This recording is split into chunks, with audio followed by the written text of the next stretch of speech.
Assalamualaikum and hi everyone.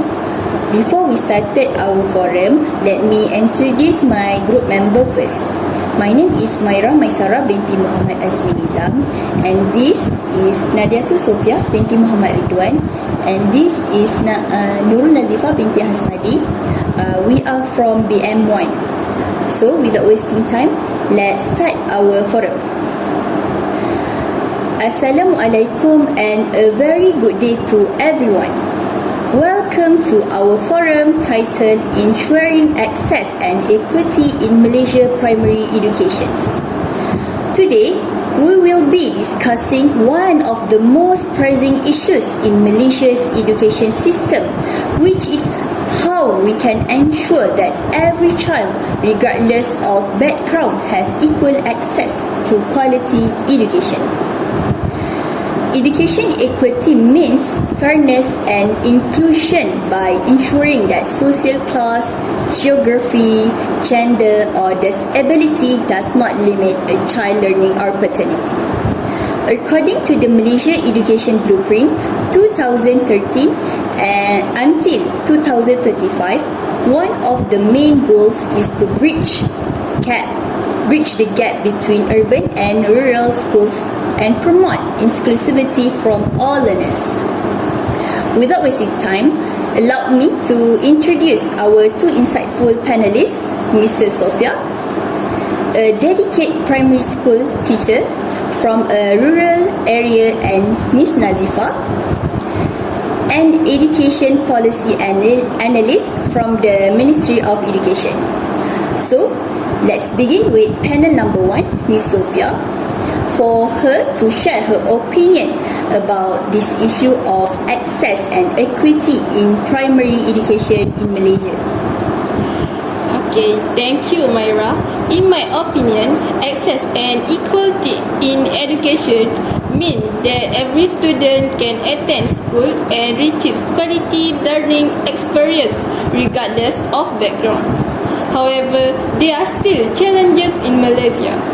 For example, the NST 2023 report the rural schools in Sabah and Sarawak still face poor internet connectivity and lack of qualified teachers, which limits student exposure to digital learning. Many schools still rely on printed material because e-learning platforms cannot be accessed regularly. From Journal Pendidikan Malaysia by Aziz and Yusof, found that students from B40 families struggle to afford device during the COVID-19 online learning period, which affected their literacy progress compared to peers in urban areas. As a teacher in a rural school, I have seen students sharing one textbook among 3 or 4 pupils. This situation affects their motivation and performance. Hence, equitable access is not just about physical schooling, it's about research opportunities and teachers' quality. Thank you, Ms. Sofia, for such an honest and insightful sharing. That was indeed a meaningful perspective from someone who experienced the challenges firsthand. Now, let's move to panel number 2, Ms. Nazifa, to hear her views on the government's efforts and policies to promote access and equity in education. Thank you, Umaira and Ms. Sofia, for highlighting the real challenges faced by our teachers and students in rural areas. For a policy perspective, the Ministry of Education has introduced several significant initiatives to promote educational equality in Malaysia. According to the Digital Education Policy 2023 to 2030, one of the government's main goals is to ensure that every student has equal access to digital learning tools by implementing the One Student, One Device initiative and by strengthening teachers' digital competences. Ministry of Education, Malaysia, 2023. Furthermore, under the Keluarga Malaysia Education Initiative in Budget 2024, the government allocated 1.2 billion ringgit to upgrade schools in rural and indigenous areas. Ministry of Finance 2024. This effort reflects the government's recognition that access to quality education requires not just infrastructure but also inclusivity and equal opportunities for all learners. However, equity is not solely about financial investment. It is equally about inclusivity, ensuring that children with special educational needs receive adequate support and appropriate learning facilities. As reported by Bernama 2024, Malaysia currently has around 95,000 registered SEN students, yet many schools still face a shortage of trained special education teachers.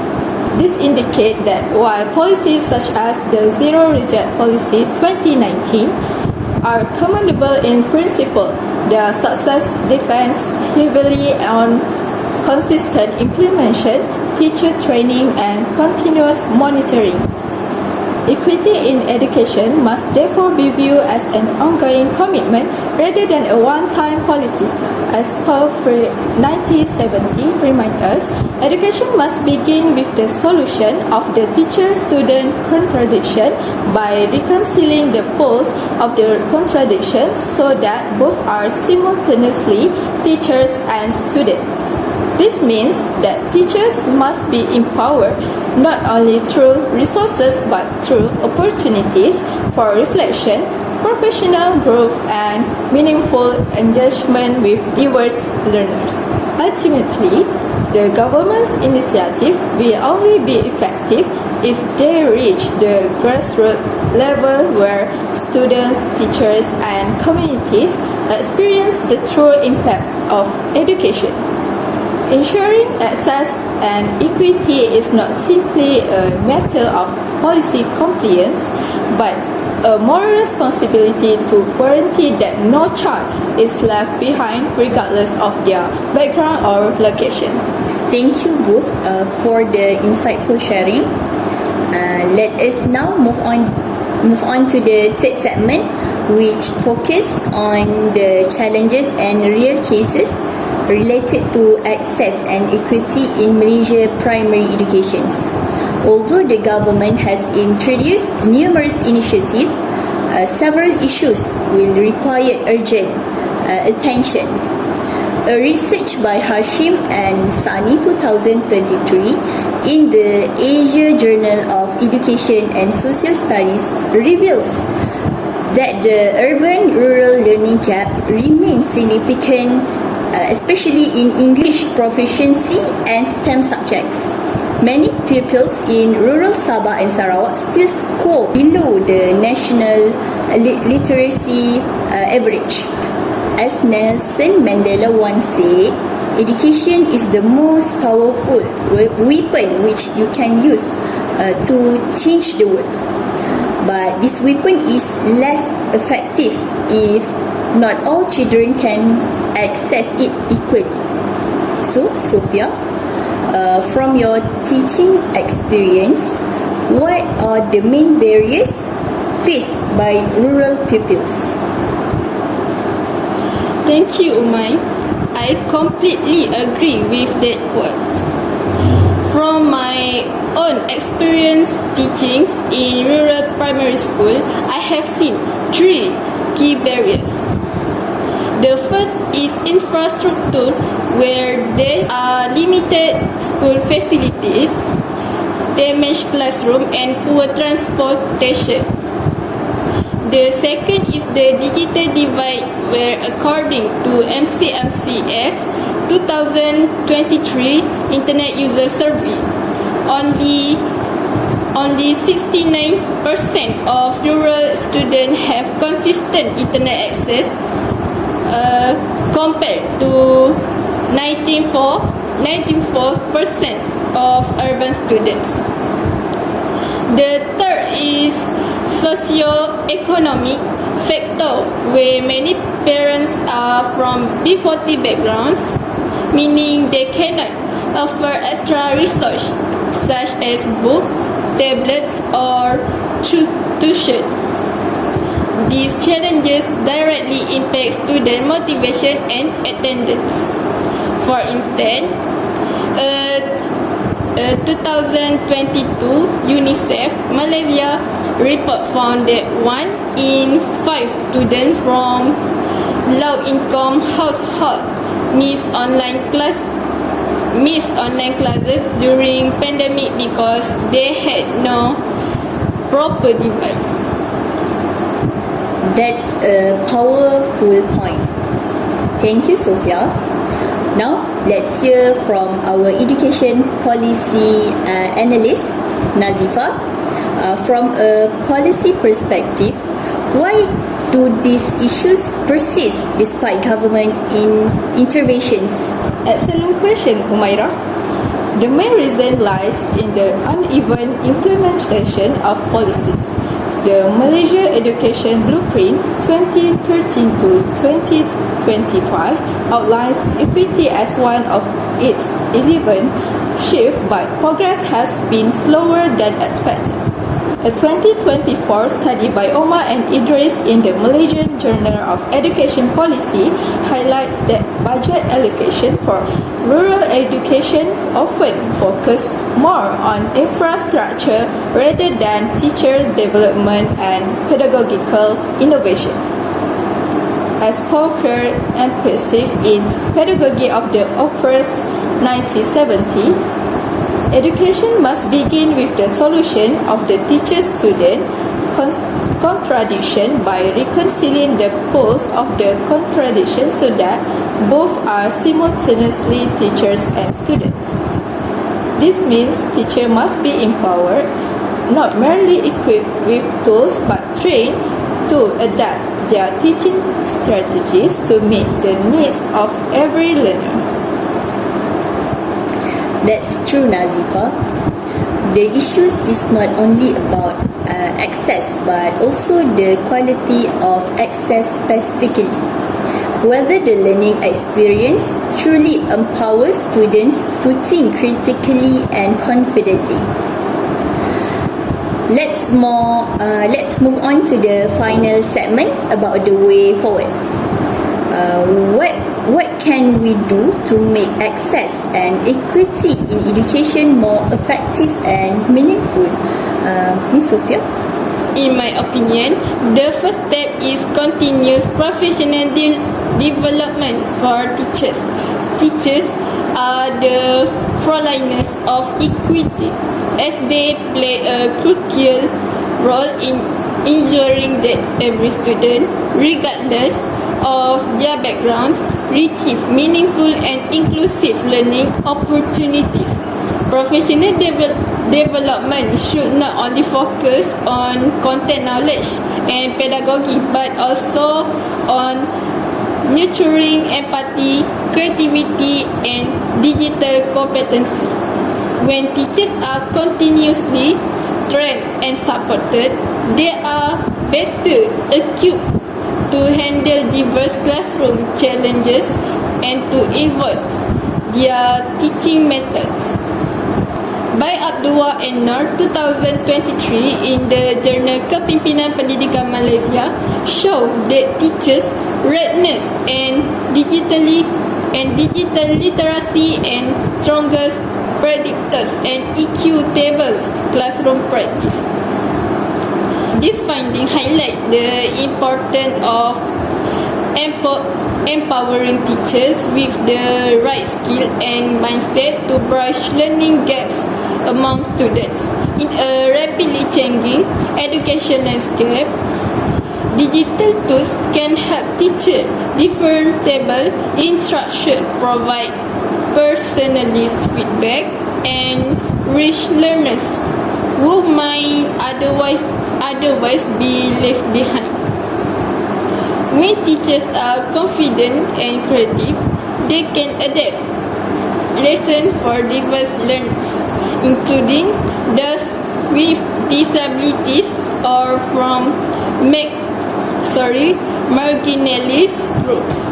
They can design activities that encourage participant collaboration and critical thinking among all students. In 2019, Dr. Mazli Malik, the former Minister of Education, stated the equity in education begins when teachers see every child's potential, not their limitation.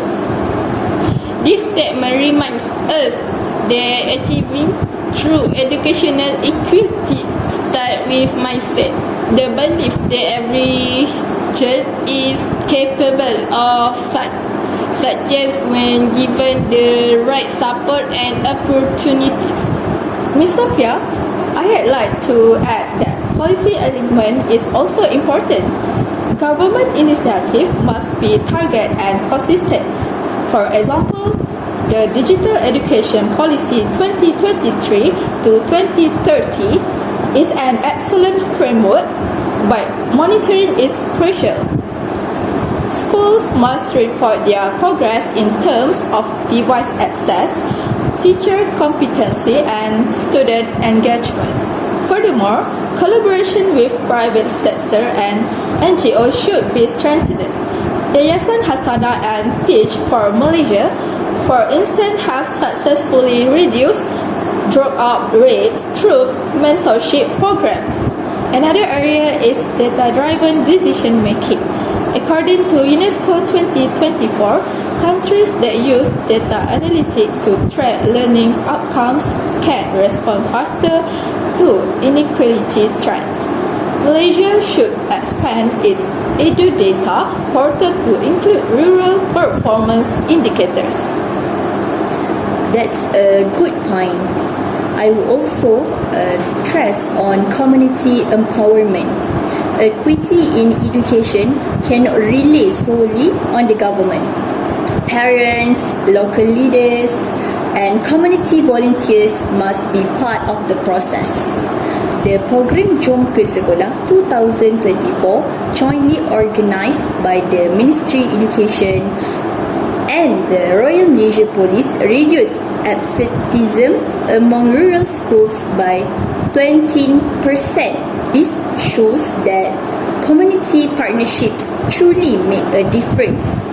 Lastly, as Tan Sri Noor Azlan Ghazali, Chairman Malaysia Productivity Corporation, said in 2024, the future of Malaysia depends not on the best schools, but on the whether every school becomes a good one.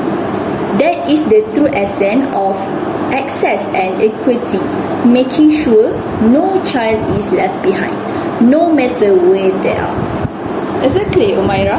To ensure this, the ministry must continue to improve teacher placement policies, provide incentive for rural educators, and strengthen inclusive education programs. And as educators, we must cultivate empathy and inclusivity in our classrooms. When students feel respected and supported, they can thrive regardless of their backgrounds. Thank you both. It's inspiring to see how access and equity are not just policies but moral commitments that nation's future. To sum up, access and equity in education are the backbone of national developments. Malaysia has made progress through initiatives like the Zero Reject Policy, Digital Education Policy and Smart Classroom Project, yet continuous efforts are required to ensure all children, regardless of background, have equal opportunities to learn and succeed. Thank you to both panelists for their insightful sharing. Remember, education is not a privilege, it's a right. So, I think this is the end of our forum. Thank you and